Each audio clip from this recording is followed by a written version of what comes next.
నాకు ఈ బిజినెస్ అవకాశం రావడం జరిగింది. సో ఈరోజు మాత్రం నాకు చాలా ఈ రోజు కోసం నేనైతే 3 months నుంచి అసలు నిద్రపోలేదు. ఫస్ట్ నిద్రపోలేదు, తిండి నాకు అంత ఎక్సైట్మెంట్తో ఉన్నా. So thank you sir, thank you very much Ravindra sir. ఇంత మంచి అవకాశం ఇచ్చినందుకు. ఇంతమంది నా ఫ్యామిలీ, ఇప్పుడు నా ఓన్ ఫ్యామిలీ తక్కువ ఉన్నారు, కానీ ఎస్టీఐ ఫ్యామిలీ మాత్రం ఎక్కువ ఉన్నారు. సో సూపర్, నాకైతే చాలా సంతోషం అనిపిస్తుంది. సో నేను చేసేది ఏం లేదు ఇందులో. నేను మెడికల్ ప్రాక్టీస్ దాదాపు 32 years నుంచి మెడికల్ ప్రాక్టీస్ చేస్తున్నాను. సో అందులో నేను ఒక 2 ఇల్లు సంపాదించుకున్నాను. ప్రజెంట్ ఇప్పుడు వలసంలో 3 ఇల్లు కూడా తీసుకున్నాను, ఒక 1.5 years దాకా. సో ఇప్పటివరకు నేను ఇది 4th కార్డు తీసుకోవడం.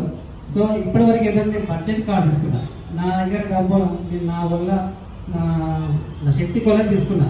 నా దగ్గర డబ్బు ఎంత ఉంది ఆలోచన తీసుకున్నా. కానీ ఇప్పుడు బడ్జెట్ కారు కాదు, డ్రీమ్ కారు. అండ్ నెక్స్ట్ కూడా డ్రీమ్ పెట్టుకున్నా. ఒక ఈ కారు వచ్చింది 18 lakhs ప్లస్ కారు వచ్చింది. బట్ ఏంటంటే ఇంకొక 3 yearsలో ఎవ్రీ 3 years ఒక కార్ చేంజ్ చేస్తుంటా. బట్ ఏంటంటే ఇంత మంచి లగ్జరీ కారు తీసుకున్న 18 lakhs ప్లస్ తీసుకున్నా. ఒక 2 yearsలో మళ్ళీ ఇంకొక మంచి ఒక 25 లక్షల 30 లక్షల కార్ తీసుకోవడానికి నేను ప్రయత్నం చేశాను. అలాగే డ్రీమ్ హౌస్ నెక్స్ట్ ఇప్పుడు నేను సురేంద్ర సార్ అన్నాడు, నా క్లినిక్లో డ్రీమ్ ఉంటుంది, డ్రీమ్ చార్ట్ ఉంటుంది, డ్రీమ్ చార్ట్ సబ్మిట్ ఉంటుంది, ప్లస్ బోర్డు ఉంటుంది. అదేంటంటే నేను ఓపెన్ పెట్టుకున్నా, పబ్లిక్ ఓపెన్లో పెట్టుకున్నాను. సో చాలామంది ఏం చేస్తారంటే ఇంట్లో పెట్టుకుంటారు, అది కూడా డోర్ వెనకాల పెట్టుకుంటారు, ఎవరు చూడకూడదు, చూస్తే ఏమనుకుంటున్నారు అని చెప్పేసి అనుకుంటున్నారు. కానీ అట్లా పెట్టుకుంటాను ధైర్యంగా. నేను క్లినిక్లో పబ్లిక్లో పెట్టుకున్నా. డైలీ దాదాపు నేను ఒక 20 to 100 మంది దాకా పేషెంట్స్ వస్తారు. బట్ ఏంటంటే ఎవరికి ప్లాన్ చెప్పడం, డైరెక్ట్ అయితే వచ్చిన వాళ్ళకి మాత్రం ప్లాన్ చెప్పాం. వచ్చిన వాళ్ళు గోడ మీద చూసిన పోస్టర్లు ఏముంది, డ్రీమ్ చార్ట్లు ఏముంది, ఇదేంటి సార్ అంటే అప్పుడు కూర్చోండి. అప్పటిదాకా నేను ఎవరు చెప్పలేదు.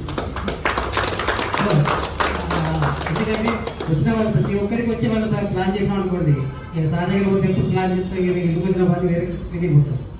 సో అది నాకు మంచిగా అనిపించదు. సో చెప్పిన వాళ్ళకి ఇంట్రెస్ట్ ఉంటే మాత్రం కూర్చోబెట్టి ప్లాన్ చెప్తే వాళ్ళు నచ్చుతున్నాం, ఓకే అంటారు, లేకపోతే నెక్స్ట్ టైం చూద్దాం. సో ఇంత మంచి అవకాశం ఇచ్చే నాకు గ్రేట్ లీడర్లు అందరికీ, ఇంత దూరం వచ్చి నా కోసం ఇంత దూరం వచ్చిన ముఖ్యంగా ఏంటంటే కాకినాడ వెళ్ళే లీడరు మేడం పూనా మేడంకు థ్యాంక్ యూ మేడం. నేను నా కోసం సార్ ఎందుకు పెట్టేసి మాకు సార్ బిజీ ఉండవచ్చు, బట్ ఏంటంటే మా కోసం నేను అయ్యిండు, అది కూడా నాకు దత్తా మేడం ద్వారా తెలుస్తుంది. నాకు thank you madam, thank you. తర్వాత శ్రీనివాస వెడ్డమన్ సార్కి అందరికీ, శ్రీనివాస వెడ్డమన్ సార్ గారికి, plus Anjaneya hospital sir, plus silent sir, Ashwini madam వాళ్ళకు, ప్లస్ సంజీవ్ శేఖర్ సార్కి అయితే ఉంది, ఇప్పుడు సెక్రటరీ సార్కి అవుతుంది, జంగయ్య సారు, అన్కంటి సార్కి అవుతుంది, రాజీవ్ పగిల సార్ అవుతుంది. మా గ్రేట్ లీడర్స్ అందరికీ మా upline direct upline doctor Ravindra Reddy sir. ఈ 3 రోజుల నుంచి మాత్రం నేను సార్ని మొదలుపెట్టలేదు, ఏం చేద్దాం అనుకుంటా. దాంతోపాటు మా గ్రేట్ లీడర్ మా గురువు గారు అనొచ్చు. సో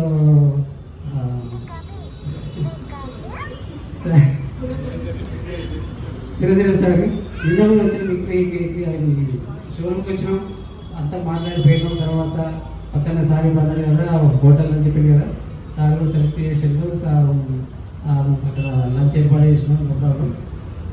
చాలా సంతోషం అనిపించింది. జస్ట్ ఇలా మనం చేసేది ఏం లేదు, ఎవరైనా చేసేది బయట బ్రాండ్స్ వాడితే మనకు ఆరోగ్యం ఖరాబ్ అవుతుంది. అదేంటంటే కెమికల్, పూర్తిగా కెమికల్ కాబట్టి అయినా సరే మనం వాడుతున్నాం. సో దానివల్ల ఆరోగ్యం ఖరాబ్ అవుతుంది, దానివల్ల ఆదాయం రావట్లేదు, ఎలాంటి బెనిఫిట్స్ రావట్లేదు. సో దీంట్లో మనం వెజిటేరియన్లోకి వచ్చిన తర్వాత మా ఇంట్లో ప్రతి ఒక్క ప్రొడక్ట్స్ అనేవి ఉంటాయి. ఒక ఉప్పులు పప్పులు తప్ప అవి కూడా వస్తువులు చూపుతున్నాను. బట్ ఏంటంటే మా ఇంట్లో ప్రతి ఒక్కటి ఏ బాత్రూంలో పోయినా, కిచెన్లో పోయినా, ఎక్కడ పోయినా సరే లాస్ట్కు లిప్స్టిక్ కూడా వేసుకుంటాం. సో ప్రతి ఒక్కటి ఎందుకంటే వాటిని నమ్మినాం కాబట్టి జీవితాంతం వదిలేదు. సో దాన్ని వదిలేదు, ఈ వెస్టేజ్ మాత్రం వదిలేదు. ఫ్యూచర్లో మంచి నగరికారులు మంచి నా డ్రీమ్ హౌస్ తీసుకొని నా కోరిక డ్రీమ్స్ నెరవేర్చుకోవాలని చెప్పేసి కోరుతున్నాను. ఇక్కడ వచ్చిన ప్రతి ఒక్కరి లీడర్స్ అందరికీ, ప్రతి ఒక్కరికి, కవిత మేడం గారికి కూడా, చాదోడు చూసిన మేడం కూడా థ్యాంక్ యూ మేడం. సో ప్రతి ఒక్కరికి లీడర్స్ అందరికీ ధన్యవాదాలు చెప్తున్నాను. Thank you sir. Back to host.